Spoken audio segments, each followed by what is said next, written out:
বলেন فأما الذين في قلوبهم زيغ পটুয়াখালী কুয়াকাটা হাইওয়ে সংলগ্ন আমরাগাছিয়া খানকায়ে দরবার শরীফের বাৎসরিক ওয়াজ মাহফিলে আমরা অংশগ্রহণ করেছি।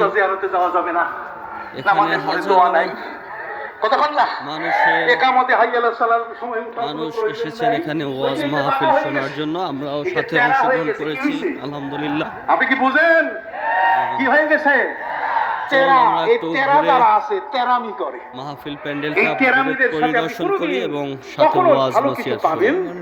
আল্লাহ বলেন فأما الذين في قلوبهم زيغ فيتبعون ما تشابه منه ابتغاء الفتنة। এটা ফিতনা করে। এই কলবটা কখনো বেঈমান হয়ে যায়। কি হয়ে যায়? আপনি কি কোরআনে পাবেন? এটা খুঁজে দেখেন আছে কিনা। পবিত্র কোরআন মজিদে আল্লাহ পাক রব্বুল আলামিন বলেন লা ইয়াহজুনুকাল্লাযীনা ইউসারিউনা ফিল কুফরি মিনাল্লাযীনা ক্বালু আমান্না বিআফওয়াহিহিম ওয়া লাম তুমিন কুলুবুহুম। হে নবী, মুখে মুখে যারা ঈমানের কথা বলছে ওদের কলবের মধ্যে ঈমান কি?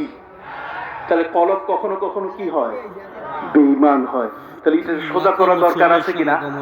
হাত উঁচু করে বলেন সোজা করা দরকার আছে কিনা? এটা যাবেন কোথায়? ওই সমস্ত জায়গায় পাওয়া যাবে না। কি বলবো, বোধ বলা আসে না আমার কাছে। কথা বুঝেন নাই? আমি তো খোলামালা বলা মানুষ, ফাইটার মানুষ। কথা বুঝতে পারছেন? সম্মানিত সুধী বন্ধুরা আমার, আপনার কলবটা এটা কখনো কখনো লোভী হয়। এই কলবের লোভটাকে সামলাবার মতো শক্তি আপনার মধ্যে আনতে হবে। আর আনতে গেলে এই দরবারে আসতে হবে, না হলে এটার শক্তি পাবেন না। আসুন, কলবটা যে লোভী হয় কোরআনে আছে কিনা? পবিত্র কোরআন মজিদে আল্লাহ বলেন ইনিত্তাকাইতুন্না ফালা তাখযা'না বিল কওল ক্যামেরা কি ঝাপসা না? ক্যামেরা কি ঝাপসা? কখনো কখনো এই কলবটা লোভী হয়ে যায়। এই জন্য নবী করিম সাল্লাল্লাহু আলাইহি ওয়াসাল্লাম আম্মাজান আয়েশা তাকে বলেছেন, আয়েশা রে, তোমার সাথী আমার স্ত্রী যারা আছে এটা কইয়া দাও, আল্লাহকে যেন ভয় করে, পরপুরুষের সাথে যেন কথা না বলে। পরপুরুষের সাথে যদি স্বাভাবিক